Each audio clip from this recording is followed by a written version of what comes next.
Gundogan arrive au Barça, ça y est, c'est fait, c'est signé, c'est acté, première vidéo où je peux mettre officiel là en dessous, officiel.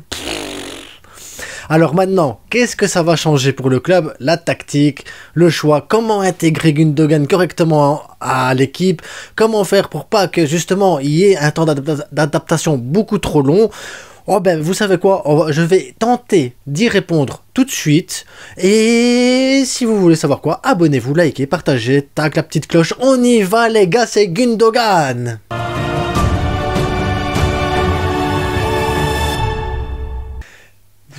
Je suis content, déjà, parce que voilà, Gundogan, c'est un grand joueur, ça fait du bien, ça va étoffer un peu l'effectif au milieu de terrain, donc ça veut dire qu'on pourra laisser reposer des cadres, mettre des joueurs sur le terrain, qu'on va pas perdre en qualité si on fait rentrer l'un ou l'autre joueur, parce que ça va faire un bien fou.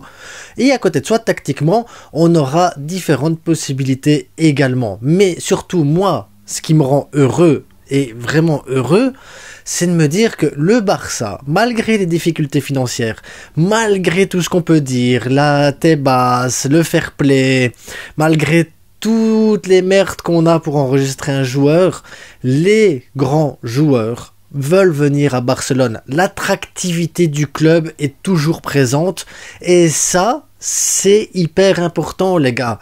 L'attractivité est toujours présente pour le club. T'es pas obligé d'aller mettre des salaires de fou, aller chercher des joueurs à 250 millions pour qu'ils viennent. Non, pas chez nous. T'es pas obligé de mettre 100 millions sur la table avec des salaires qui augmentent. Non, pas chez nous. Chez nous, les joueurs veulent venir parce qu'ils veulent transpirer pour le maillot. Ils veulent rentrer dans l'histoire du club. Et ça, les gars, c'est le plus important. Avoir des grands joueurs qui viennent pour écrire l'histoire du club. Et je pense que pour intégrer Gundogan correctement à l'effectif, il va falloir que Xavi copie un peu plus Guardiola. Je m'explique. Donc Gundogan, moi je le vois bien jouer dans une sorte de double pivot avec Frenkie de Jong dans les phases défensives. Donc vraiment les phases défensives, vous avez Gundogan, Frenkie et vous avez votre défense à 4. Donc Balde, Christensen, Aroro, Koundé ou on verra qui à droite. Et ensuite en phase offensive, à ce moment-là on aurait Balde qui monte, on aurait Christensen qui se met en milieu défensif avec ou Gundogan ou Frenkie de Jong, suivant quelle personne monte le plus à ce moment-là, parce que à mon avis ça va être l'un ou l'autre, mais peut-être pas les deux en même temps. Aroro et Koundé pour couvrir derrière.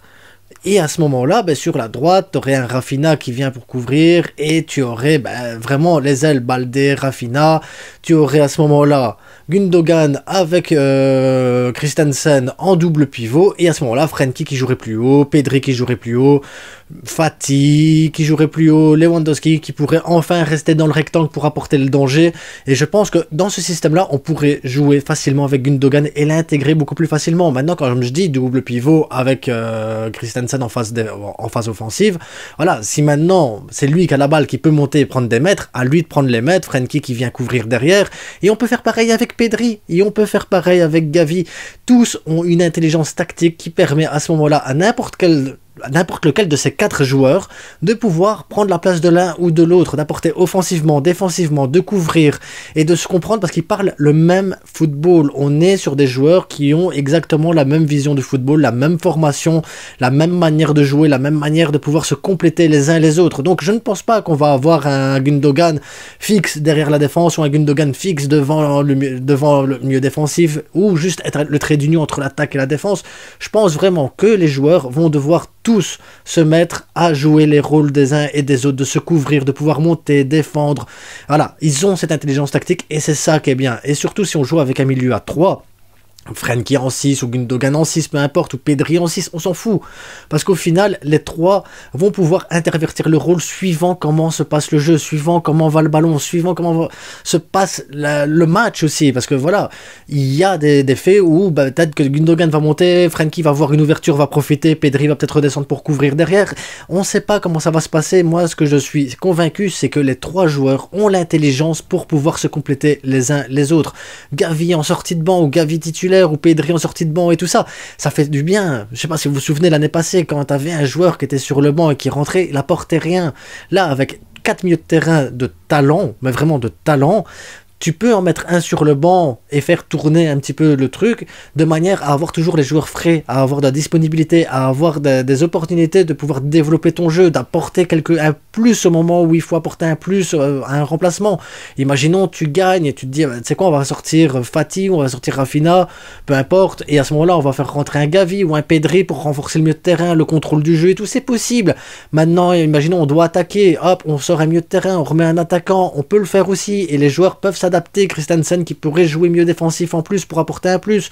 Maintenant, faire monter les B en A et tout. Franchement, je vois Gundogan comme une opportunité pour pouvoir développer un peu mieux nos jeunes, pour pouvoir développer un peu mieux nos joueurs et pour pouvoir avoir quelque chose de frais en sortie de banc. Que ce soit Gundogan qui sorte du banc, Gavi, Pedri ou Frenkie, peu importe comment ça va se passer les choses, ça va être un plus et ça fait du bien les gars. Voilà.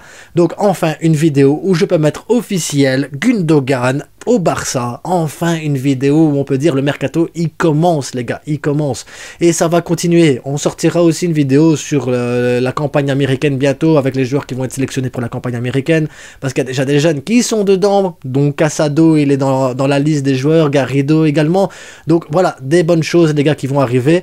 Xavi prépare là maintenant sa pré-saison, le Barça prépare réellement sa pré-saison, son mercato correctement.